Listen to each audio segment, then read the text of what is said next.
माँ बिन माई का दिल को छू लेने वाली कहानी। वहीं बरामदा है और बरामदे में बिछा हुआ तख्त भी वही है जो आज से कई साल पहले भी हुआ करता था, और उस पर बैठी देविका आज भी अपने मायके से ससुराल जाने को तैयार बैठी थी। पर आज यहाँ के दृश्य के साथ साथ रिश्ते, रिश्तेदार, भावनाएं, सोच सब बदल चुके थे। 2 साल पहले जब वह यहाँ से विदा हो रही थी, तब माँ को बीमार हालत में छोड़ के जा रही थी। जाते जाते बार बार अपनी भाभीयों से, भाई से गिड़गिड़ाते हुए कहा था कि माँ की तबीयत की खबर उसे देते रहें। सबने उसे सांत्वना भी दिया था। बाबूजी से भी यही कहकर गई थी कि वह तबीयत की खबर देना तो दूर, माँ इस दुनिया को ही छोड़ के चली गई। किसी ने उसे बताने की जरूरत नहीं समझी। जब वह मायके आती तो माँ उसे इसी बरामदे में या बाहर चौक में बैठी मिलती। चूँकि उसके आने का समय सुबह का ही होता था और अक्सर वह सर्दियों में ही आती थी, तो माँ कभी अलाव के पास बाबूजी के साथ बैठी हाथ सेकती मिलती, तो कभी चाय पीती या कुछ और काम करती हुई। वह जैसे ही बड़े से गेट पर आकर खड़ी होती तो माँ बाबूजी उसे देख स्तब्ध होकर टकटकी लगाए देखते रहते और उन्हें अपनी आंखों पर विश्वास ही न हो रहा हो। उन्हें लगता कि अगर वो पल के झपकाएगी तो वह गायब हो जाएगी। जब उन्हें उसके आने की पूरी तरह विश्वास हो जाता तो माँ अपने घुटनों के दर्द को भूलकर वहाँ से उठकर तेजी से चलकर आने की कोशिश करती। उन्हें ज़्यादा न चलना पड़े, इसलिए वह भी जल्दी जल्दी चलकर माँ के पास पहुँच जाती और उनके गले लग जाती। माँ की बाहों में सिमट कर वह फिर छोटी सी बच्ची बन जाती। मन करता कि अब वह कभी उनसे अलग न हो। फिर माँ उसका बैग उठाने के लिए बढ़ती। मैं खुद रख दूंगी न, तुम परेशान मत हो, कहकर वह बैग उठाकर लाकर बरामदे में इसी तख्त पर रख देती थी। माँ अलाव के पास उसके लिए बिड़वा से बने बैठने का आसन रख देती और किसी को भेजकर बहू को चाय नाश्ता लाने को कहलवा देती थी। वह जब तक यहाँ रहती थी, माँ की दुनिया उसके और उसके बच्चों के आसपास घूमती। वह कभी उसे अकेला नहीं छोड़ती। उसके बच्चों ने कुछ खाया या नहीं, उन्हें कुछ परेशानी तो नहीं, उनको कुछ नया खाने का मन तो नहीं, बस हमेशा इस तरह की कोशिश में लगी रहती कि शहर से आई उनकी बेटी और बच्चों को कोई परेशानी न हो। यहाँ घर में सभी हैंडपंप के ताजे पानी से नहाते थे, पर देवी को और उसके बच्चों को गर्म पानी से नहाने की आदत थी। इसलिए माँ ईंटों का जोड़कर चूल्हा बनाती और इस पर इनके नहाने के लिए खुद पानी गर्म करती थी। जब वह वापस जाने की बात माँ को बताती थी कि फला दिन उसे जाना है, तो वह उसे उदास होकर पहले चुपचाप देखती और फिर कहती, क्या इतनी जल्दी जाना जरूरी है? कुछ दिन और नहीं रुक सकती? रिजर्वेशन है माँ, बच्चों की पढ़ाई का भी नुकसान होगा, कहकर वह नजरें झुका लेती। उस समय उनकी आंखों की बेबस नमी उससे सहन नहीं होती थी। उनकी आंखों में न जाने कैसी गहराई, गहरी उदासी और शायद उसके लिए कुछ न कर पाने की छटपटाहट होती थी, जो कि देविका को भीतर तक हिला देती थी। एक बार माँ ने कहा भी था कि नाना के खेतों के बिकने के बाद उसे भी 1 लाख रुपए देगी और बाबूजी भी यहाँ प्रॉपर्टी में भाइयों के बराबर हिस्सा तो नहीं दे पाएंगे, पर कुछ रुपए जरूर देंगे, उसका अधिकार नहीं मारेंगे। तब उसने माँ से यही कहा था कि उसे कुछ नहीं चाहिए, रिश्तों में प्यार बना रहे, बस यही उसके लिए जरूरी है। पर माँ ने कहा, जो जिसका है वो तो देना ही है, हम ज़्यादा तो नहीं कर सकते, पर थोड़ा बहुत जितना कर सकते हैं वो तो करेंगे। पर उसने महसूस किया था कि माँ अपने बेटों के सामने उसके अधिकार की बातें नहीं कर पाती थी। कारण वह भी जानती थी कि गांव में आज भी बेटियों के मायके की जमीन जायदाद में हिस्सा नहीं दिया जाता।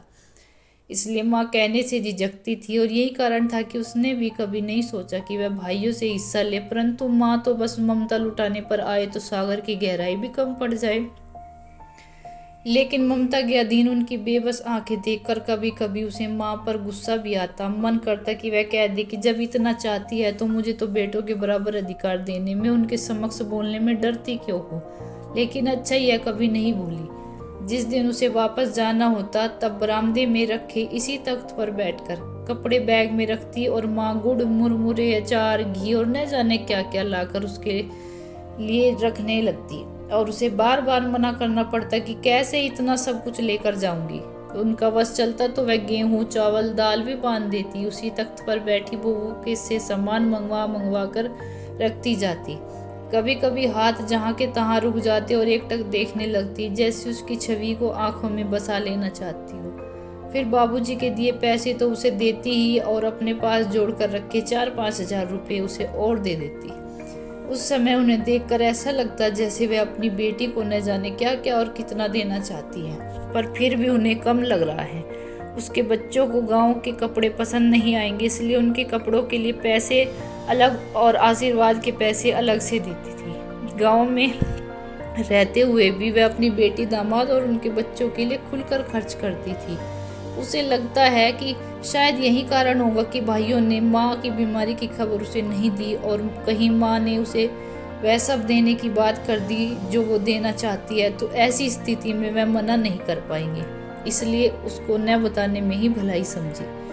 उसे किसी अन्य से उनकी बीमारी की खबर मिली और वह भागती चली आई थी। भाई से जो जब भी फोन पर बात करती वह माँ ठीक है कहता, हाँ उनके आसपास न होने का बहाना बनाकर बाद में बात करवाने का वादा करके फ़ोन रख देता और फिर दोबारा फ़ोन ही नहीं करता था। माँ इस दुनिया को छोड़कर गई, पर उसके भाइयों ने उसे बताने की आवश्यकता नहीं समझी। उनकी 13वीं से 2-3 दिन पहले उसे पट्टीदार के ही किसी अन्य सदस्य ने फोन करके बताया, अन्यथा वह इस बात से अनजान ही रहती कि अब उसके सिर से ममता का साया हट चुका है। वह बहुत तड़पी थी, जितना माँ के जाने से रोई थी उतना ही अपनी उपेक्षा के दर्द से बिलकी थी। जमीन जायदाद धन दौलत तो उसे कभी नहीं चाहिए थे, पर उससे तो उसके बेटी होने का अधिकार भी छीन लिया गया और वह कुछ न कर सकी। उसने फैसला कर लिया था कि वह अब कभी नहीं जाएगी वहाँ। आखिर अब उसका है भी क्या वहाँ। माँ थी, वो चली गई। फिर क्रोध थोड़ा शांत हुआ तो उसने खुद को समझाया कि बाबूजी है, उसे जाना चाहिए उनके पास। आखिर वो भी तो अकेले हो गए होंगे, पता नहीं उनकी कैसी हालत होगी। और उनसे पूछना भी तो है कि भाइयों ने नहीं बताया तो वो भी बता सकते थे। वह बाबूजी इसे मिलने अकेले आई और तब उन्हें अकेले इसी तख्त पर लेटे पाया। उसे देखते ही बाबूजी रो पड़े और उन्हें फूट फूट कर रोते देख देविका खुद को भी रोक नहीं पाई, वह भी रो पड़ी। बाद में उन्होंने उसे बताया कि उसके भाइयों ने उनसे झूठ बोला था कि उन्होंने उसे माँ के गोलोक गमन की सूचना दे दी थी। उनको तो यही लगता था कि देविका सब कुछ जानने के बाद भी नहीं आई। उसने सभी को दोषी ठहराते हुए पहली बार कठोर शब्दों में फटकारा था। पहली बार घर की बड़ी बेटी होने के अधिकार से डांटा था और तब किसी ने फोन खराब होने और किसी ने नंबर न मिलने के अविश्वसनीय बहाने बनाए थे। देविका को माँ के बगैर घर काटने को दौड़ता महसूस हो रहा था। हालांकि अब तो उसका एक भाई भी पुराने वाले घर से यहीं इस नए घर में रहने लग गया था, ताकि रात को बाबूजी को अकेले न रहना पड़े। तब भी देविका के लिए एक एक दिन काटना मुश्किल हो रहा था। जैसे पहले माँ उसका ख्याल रखा करती थी, इस बार बाबूजी ने रखा और उन्होंने भी वही दोहराया जो माँ कहा करती थी कि उसे उसका अधिकार मिलना चाहिए। उन्होंने कहा कि वह माँ की अंतिम इच्छा जरूर पूरी करेंगे और उन्होंने मौसी के बेटे से इसकी बात भी कर ली थी। देविका को महसूस हुआ कि उसके बाबूजी के स्वभाव में पहले से कितना अधिक परिवर्तन आ गया है। माँ के रहते हुए कभी नहीं पूछते थे कि उसने खाना खाया या नहीं, उसे किसी चीज़ की आवश्यकता है या नहीं, या शायद ज़रूरत ही नहीं पड़ी। उन्हें पता होता था कि माँ खुद से पहले उसका ध्यान रखती थी और अब माँ के अभाव में वह माँ के हिस्से की जिम्मेदारी भी स्वतः निभाने लगी। शायद उन्हें अपने बहू बेटों की लापरवाही का भी बोध था, इसलिए वह ज़्यादा सजग हो गए थे। वापस जाने का समय आया तो फिर वहीं बरामदा और वहीं तख्त पर वहाँ जल्दी जल्दी उसके लिए ज़्यादा से ज़्यादा चीज़ें देने की लालयत माँ नहीं थी। बाबूजी उससे 2 कदम की दूरी पर कुर्सी पर बैठे थे। वह अपने कपड़े बैग में रख रही थी। पास ही दोनों भाभियाँ खड़ी थी, पर आज उसे भेंट में देने के लिए उनके पास चंद रुपयों के अलावा कुछ भी नहीं था। जब भाभियों ने उसे पैसे देना चाहा तो उसने मना कर दिया, पर बाबूजी की ओर देखकर उसे लगा कि उन्हें दुख होगा अगर वह खाली हाथ चली गई, तो इसलिए जब भाभी ने दोबारा आग्रह किया तो उसने चुपचाप रुपये पकड़ लिए। फिर बाबूजी ने भी अपनी जेब से रुपये निकालकर उसे दिए तो उसे माँ की वही आदत याद आ गई जब वह उनके दिए गए पैसों में अपने पास से भी मिलाकर फिर उसे देती थी। उसने भरी आंखों से बाबूजी के धुंधलाते चेहरे की ओर देखते हुए चुपचाप रुपए ले लिए और भाई के साथ गाड़ी की ओर बढ़ गई। बाबूजी भी बाहर के उसे छोड़ने और अपना और अपने बच्चों का ख्याल रखने की हिदायत के साथ उसे आते रहने को कहा और भाई ने गाड़ी आगे बढ़ा दी। जो जो गाड़ी पगडंडी की ओर आगे आगे बढ़ती जाती, बाबूजी की आकृति और धुंधली होती जाती। माँ के अभाव में उसे आज घर का वह बड़ा सा गेट कितना सूना निर्जीव प्रतीत हो रहा था। माँ बिन मायका उसके मुंह से अनायास ही निकलता और पलकों के बांध को तोड़कर आंसुओं की बूंदें गालों पर ढुलक आई। उसने घर पहुंचकर अपने बाबूजी से कुशल पहुंचने की खबर बाबूजी को फोन करके दी थी। उसके बाद वे इंतजार करते रहे कि शायद कभी भाई का फोन आए, भाभी का फोन करके उसे कुशल पूछेगी, और ऐसा अवसर कभी नहीं आया। उसने भी सोच लिया कि अब वह भी फोन नहीं करेगी, पर दूसरे ही पल बाबूजी का मुरझाया चेहरा ध्यान आ गया और उसने सोचा कि आखिर इसमें उनकी क्या गलती हो सकती है।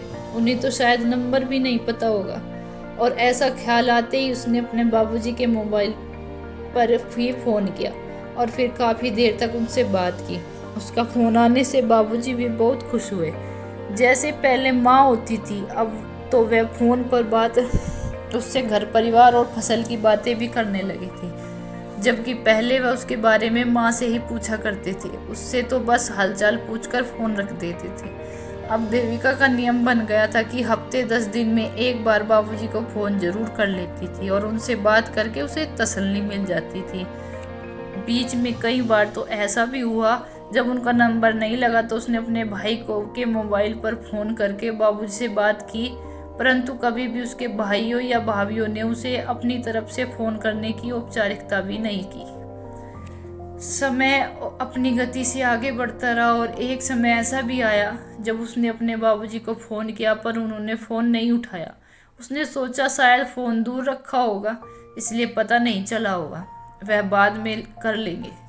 परंतु कुछ घंटों बाद फ़ोन करने पर फिर उन्होंने नहीं उठाया। उसे उनकी कही बात ध्यान आई कि पहले भी कई बार उनको फ़ोन की घंटी धीमी होने के कारण सुनाई नहीं पड़ी।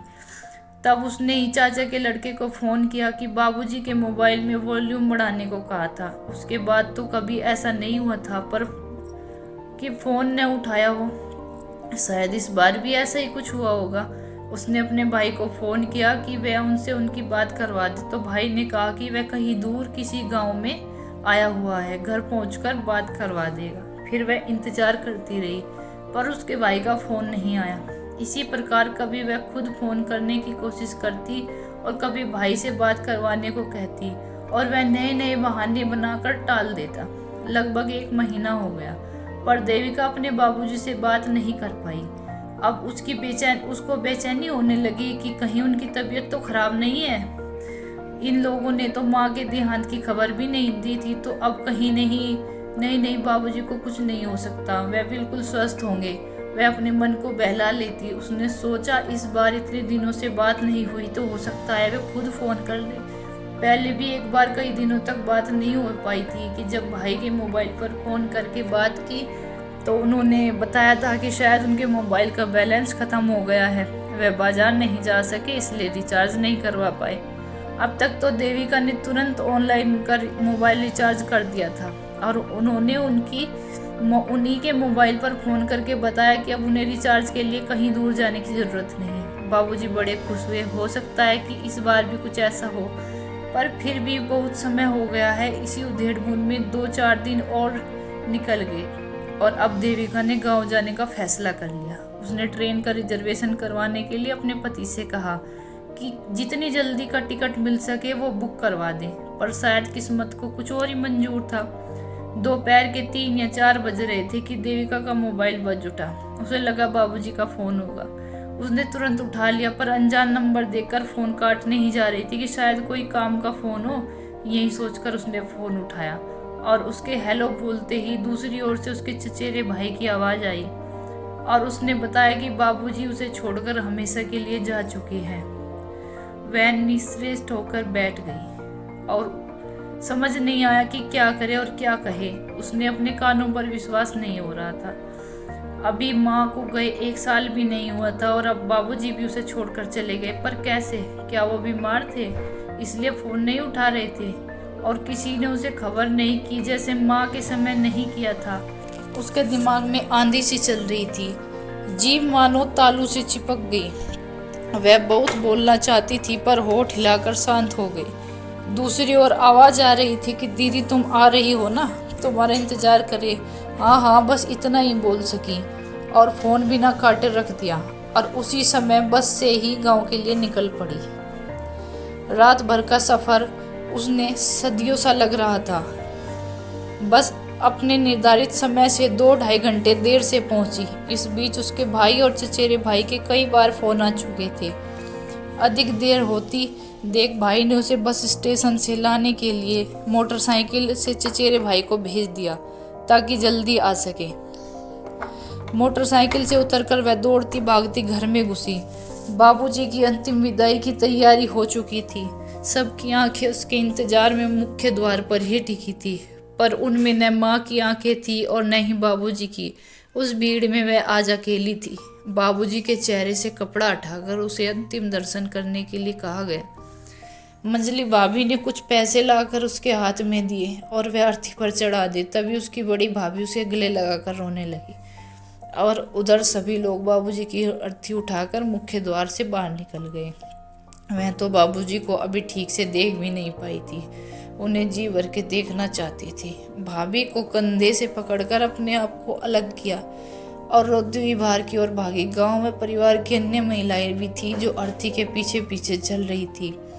गांव के नुक्कड़ पर जाकर उसने उनके अंतिम दर्शन करके भाभी द्वारा दिए गए पैसे चढ़ाए और एक हारी हुई जुआरी की भांति अपना सब कुछ गवाकर खाली दामन लिए बेबस अपने सिर से बाप का साया हटते देखती रही। थके हुए भारी कदमों से वह भी भाभी और चाची और बुआ के साथ घर में लौट आई। रोते उसने अपनी चाची से कहा कि इन लोगों में से किसी ने उसे एक फोन तक नहीं किया, नहीं तो वह बाबूजी से उनके जीते जी मिल लेती। यह बताते हुए वह इस बात से अनजान थी कि उसकी बड़ी भाभी को उसका खुद से अलग करना बहुत बुरा लग रहा था। वो सभी को बता रही थी कि किस प्रकार उसने 22 दिनों तक अस्पताल में बाबूजी की सेवा की और उनके पति ने कितना खर्च किया। देविका का मन कर रहा था कि वह अभी यहाँ से वापस चली जाए, अब उसका यहाँ कुछ भी नहीं है, पर वह किसी से नहीं कह सकती थी, इसलिए उसे रुकना पड़ा। वही घर था, वही बरामदा, वही आंगन और घर में रिश्तेदारों की भीड़, पर देविका बेहद अकेली थी। उसके लिए वह घर अब तो उस मंदिर के समान था जिसमें उसके भगवान की मूर्तियां ही न हो। इस खाली 4 दीवारी में सिवाय घुटन के कुछ भी नहीं था। उसकी भाभीियों को उसने बोलने की पता नहीं फुर्सत नहीं थी। बड़ी भाभी को खुश करने का प्रयास किया। बुआ और मौसी ही थी जो उसके पास बैठती और उसे बात करती।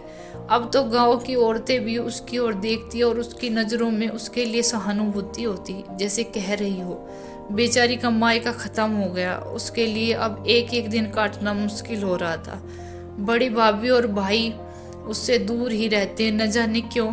13वीं संपन्न होते ही दूसरे ही दिन मैं अपने घर जाने के लिए तैयार हो गई। रुकने के लिए चाची, बुआ, मौसी और मौसी की बहू ने कहा, पर जिन्हें कहना चाहिए था उन्होंने शायद डर था कि उन्हें कह देने से कुछ हो सकता है 1-2 दिन और रुक जाए, इसलिए उन्होंने नहीं कहा। वह एक बार फिर वहीं बरामदे में बिछे उसी तख्त पर बैठी थी। बुआ, मौसी की बहू और छोटी मौसी उसके पास ही बैठी थी। बुआ पूछ रही थी, तैयारी कर ली? हाँ, उसने कहा। खाना खाया? उसने पूछा। उन्होंने पूछा। हाँ, सुबह खाया था, उसने कहा। सुबह नहीं, हम दोपहर की बात कर रहे हैं, उन्होंने कहा। मुझे भूख नहीं है, उसने कहा, जबकि सच यह था कि उसे भूख लग रही थी, पर खाने के लिए किसी ने पूछा नहीं था और वह खुद खाना लेकर एक बार के लिए दोषी नहीं बनना चाहती थी। अरे भूख कैसी नहीं है, शाम हो रही है, मैं लाती हूँ खाना, कहते हुए मौसी की बहू उठकर उस कमरे में गई जहाँ खाना व मिठाइयाँ रखी हुई थी। मिठाई दिया तुम्हें खाने को और ले जाने के लिए रखा? बुआ ने पूछा। नहीं, मैं कुछ नहीं ले जाऊंगी। अरे कल तक बाल्टी भर भर के मिठाइयाँ थी, बड़े वाली के मायके वाले गए तो पता नहीं कि उसने सारी वहाँ भेज दी या फिर कहीं छिपा दी, पर कमरे में तो अब मिठाई ही नहीं है, मौसी की बहू ने बाहर आते हुए कहा।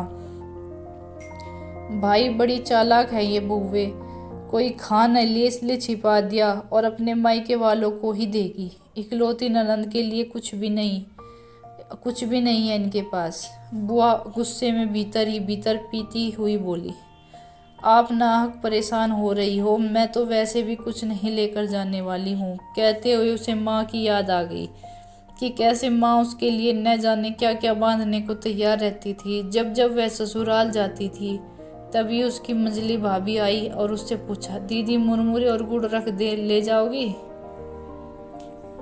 नहीं, मैं कुछ नहीं ले जाऊंगी, उसने कहा। गुड़ क्यों, मिठाई नहीं बची है क्या? बुआ बोली, हाँ थोड़ी है, आप कहो तो रख दो दीदी। भाभी उसकी ओर देखते हुए बोली, नहीं, मैं कुछ भी नहीं लेकर जाऊंगी, किसी को मेरे लिए परेशान होने की आवश्यकता नहीं है, उसने कठोरता से इतनी तेज आवाज में कहा ताकि उसकी आवाज बरामदे के दूसरे छोर पर बैठे उसके बड़े भाई भाभी को सुनाई पड़ सके।